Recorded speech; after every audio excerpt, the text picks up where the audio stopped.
tubalangirirako okwetuga, tubalangirirako okugwa mu accidenti, tubalangirirako okufiira mu buliri, tubalangirirako okufa obubi, tubalangirirako ennaku ku baana baabwe, tubalangirirako obwamulekwa mu zadde lyabwe, tubalangirirako ebikolimo byonna bye baatwagaliza, tubalangirirako ebisiraani byonna, nkirangirira mu mafuta ne mu maanyi ag'omwoyo omutukuvu, obunnya bonna babadde basimye babugwemu, ebinnya bye batusimidde bijjule emirambo gyabwe in the name of Jesus. Njagala okulabula abantu bonna abalumba Pastor Bugingo n'abalumba omubiri gwa Kristo nga beefuula nti bagulabyemu ebituli bingi. Pastor Bugingo nga bw'ayogedde nti musajja wa Katonda, tekibuusibwa Pastor Bugingo musajja wa Katonda ddala. Ojja kuŋŋamba nti nenga alina ebikyamu bingi, njagala nkubuuze, obutwa obuli expired tebutta?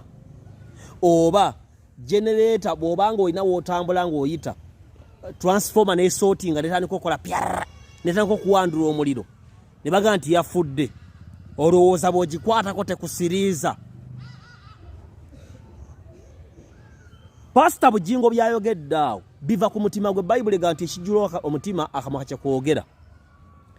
Pastor Bugingo essaala gye yasabye egenda kunyigiriza omulembe n'abantu baagwo, era ajja kukomya olujereegerezo lw'abantu naddala abannuupu.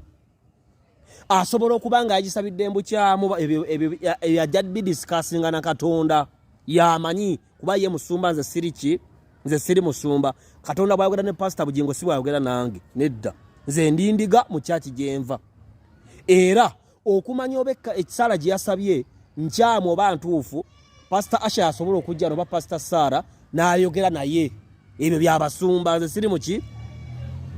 Nenyongera bagamba baganda bange, ekkanisa ya Kristo bagiyita live wire.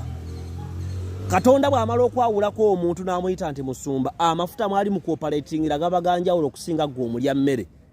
Abantu boyina okwegendereza ng'otambula wansi w'enjuba. Asooka ye Katonda atuula waggulu, asobola okukusiriikirira, asobola okukuleka n'olowooza mwenkana, najja akunyoola. Ekirala yagamba kati omuntu nkaana naye ekinga amala emyaka 5 ku nsi.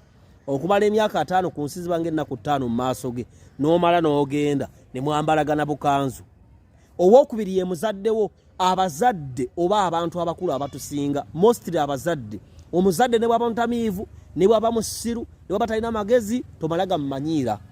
Omulala ye mukulembeze okuva ku LC1 mpaka ku pulezidenti w'eggwanga. Obukulembeze bwa Katonda era buva waggulu, tomalaga bucekeranga. Omulala ye musamize owaddala. Abantu abayimirira mu ddogo ettuufu erya Setaani sibabeera bantu bangu. Waliwo abasamize bola wana basfere, ne waliwo basosalas, waliwo ba wizards, waliwo ba witches, abalogo, ab'amaanyi. Oyo bw'ayimirira n'ayogera ekigambo n'akubadde oli mulokole nga tonyweza, kisobola okuyoola. Omuntu asobola okuyimirira ng'alina emizimu gye 1500 ng'olinamu ka Yesu kato kambadde baisikooti, ne mujja mwambalaga ne bakkuba ekigonoogwa. Kyova olaba tugaana nnyo abantu baffe okuva mu yeekaalu okugenda mbiduula by'ensi, kubanga amaanyi ge balina oluusi gabeera matono n'essaddaaka yaabwe nga ntono nnyo, nankubadde baba banaazibwa omusaayi gwa Yesu, naye omuwendo gwe baba basasula gubeera mutono nnyo okuyingirira abayimbi b'ensi abasula mu ntaana, abawemuzi, abatemu, abasaddaaka bannyaabwe n'okwebaka ku baganda baabwe bafune obugagga n'amaanyi.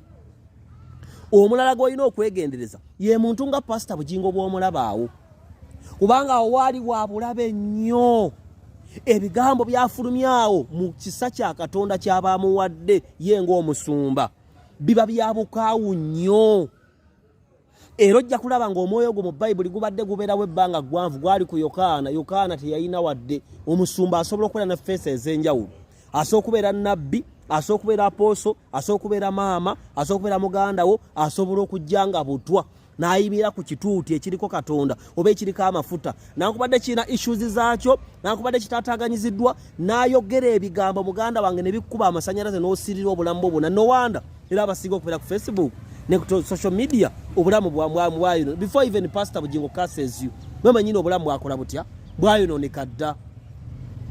Awo Pastor Bugingo waali ne kyali mu kukola kya bulabe nnyo eri abantu abalowooza nti obulokozi bwa muzannyo.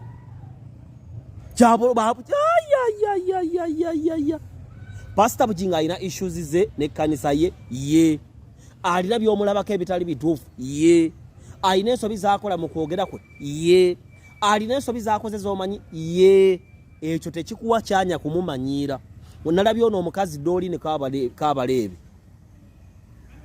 sooka omulabe bano ba pastor atute sente yo gwokola kwa kutwala sente mu church bana ekinnuma nze nsabidde bakakande emyaka 10 you people mama nge yantwalayo naye ebirooto wasiba ofuna ebirooto 24/7 ogenda nakusabira leero enkya n'omuloota najjira mu kirooto nakugamba something I'm telling you ate wosabira eyo you get problems. You have got this problem, you've put money in the envelope, ozituteyo wa man of God. No mugamba now I dreamt this now agenda kuwa apples, manya kuwe, how do you call it, bananas, obirye kumulali mukuteeka mu bintu. Then after that you get another problem. Doreen Kabaleebe envelope go back. Byayogera bituufu. Kati munagamba mama wange. Abantu banyigiriziddwa mubiri gwa Kristo wennyini nnyo. Waliwo abantu abasumba abarapings. Waliwo ababiddwako ebyabo. Waliwo abafereddwa. Waliwo abanakuwaziddwa mu ngeri ez'enjawulo n'onokka n'ojja mu kkanisa n'obeera frustrated ng'ate oli frustrated ne balokole banno oba n'omusumba w'abalokole ow'amaanyi oba atali w'amaanyi naye njagala nkubuulire muganda wange ekyo tekijjaawo kuba nti Kristo yafa n'azuukira era nti atudde ku ddyo kwa Katonda kitaawe nti alidde okulamula abalamu n'abafu. Yesu yagamba nti okuva kaakano n'omulembe gwa Yokaana n'emirembe gyonna egigenda obwakabaka bwa Katonda buwabuzibwa na kifuba n'ababunyaga babunyaga n'amaanyi. Osobola okusanga omuddo ogunyiira ku ttale, osobola okusanga obutululume ku ttale oba ensanafu nga tewali azikutteko, naye bw'olunda embizzi wakayo okugyamu ssente Setaani n'agiyigganya. Obulokole buyigganyizibwa era abafere mbulokozi bangi n'abatali batuufu bangi. Tekijjaawo kuba nti Kristo yayiwa omusaayi gwe.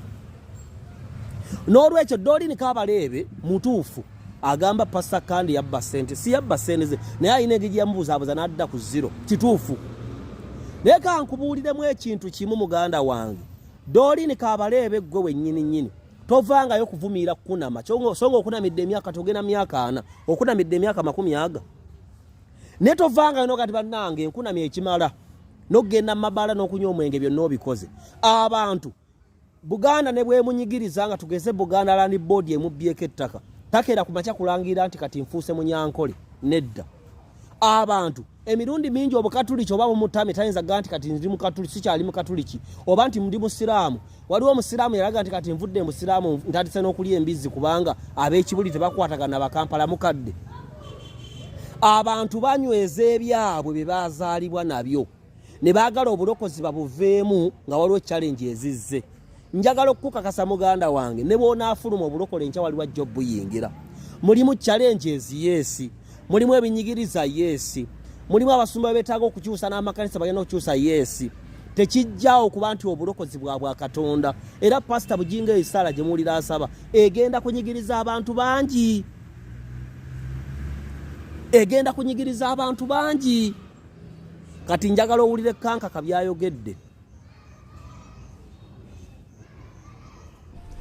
Wano njagala oli ampite challenge me ompitire y'abasumba 10 nga sibatamivu. Ekyokubiri njagala ompitire y'abasumba bano bosigena nagamba 10 njagala 5 kankaka basumba 5 atalina mukamusajja gwe bakako wano mu Uganda 5 omu 2 3 bana 5 omu 2 3 bana 5 njagala munfunire y'abasumba 10 abatarepinganga ku mwana wanda age wano mu Uganda mu bisenge bya counseling ebyo ebintu abantu abajja ne beyogera buno obusajja obuweereza bwa Lucifer buno obusajja obuli mu Uganda obufaanana kana akasabira abantu saawa eno bafe zikusanze Yesu gomwana bubakwata obujega ne bubajjako sente kati buli musango ebukola bugula polisi waliwo omusumba obu twayingira olugendo lw'obulokozi nga luli nafa abamulimu omusumba obu yali mukwano gwange kubanga atuyinayo omulimu gwe tukola kati gye twakolanga musumba oyo yabeeranga mu kalina naye nga ku kyaki ye kennyini kwe kuli amakaage kale omusumba oyo ku kyaki kwalira amakaage nga we tukolera wova ku woofiisi bw'oyita wakati okugenda mu woofiisi endala gye weetaaga ng'oyita ku kisenge naye bonna baali bakoledde ku musumba oyo mukimanyi mumanyi amaloboozi agavanga mu kisenge oli omusumba baaba yali kabugi oba amaanyi ge gaali mu mpale z'abakyala oli omusumba yeebakanga ku muwala ku makyanga tannalya kyamisana kakati netugenda netuyitawo ffe netujja okukola kati nga bw'otuukaawo mu ttuntu ono aba avaayo ng'agamba munentize musumba nzijemu ng'olukumaliriza bwaki ng'akuwa akasente ke awo mu ttuntu awo nga tannaba kulya kyamisana ng'ayingiza omulala kakati ate kawungeezi kyabanga kijjo bwabeerangawo abaabeeranga mu woofiisi eyiye yalina woofiisi ey'obuntu ng'alina basookaawo okukolerako mu woofiisi ebanga namba 2 omusumba ebanga omusumba bayali wano mu Uganda kakati olwo basooka okukolerako kati kawungeezi n'aba ne gwanafuluma naye ng'alina gy'alaga ayina ekibala gy'atera okulaga omusumba oyo ng'alina kyakwe either mwebereremu ng'atababeererangamu. Temuwulirizanga Dr. Tibi abagamba ng'ekira akola masturbation. Wuliriza Kristo kyakugamba. Weewaawo waliwo abatambuza enjiri era nabo bajja kubwa emiggo gyabwe okwogera batakola. Bwe mbanga bye mbagamba sibikola nange emiggo gyange gineeteekedde. Naye nze nabagamba nze nwana obuvunaanyizibwa bwange ne mbukola.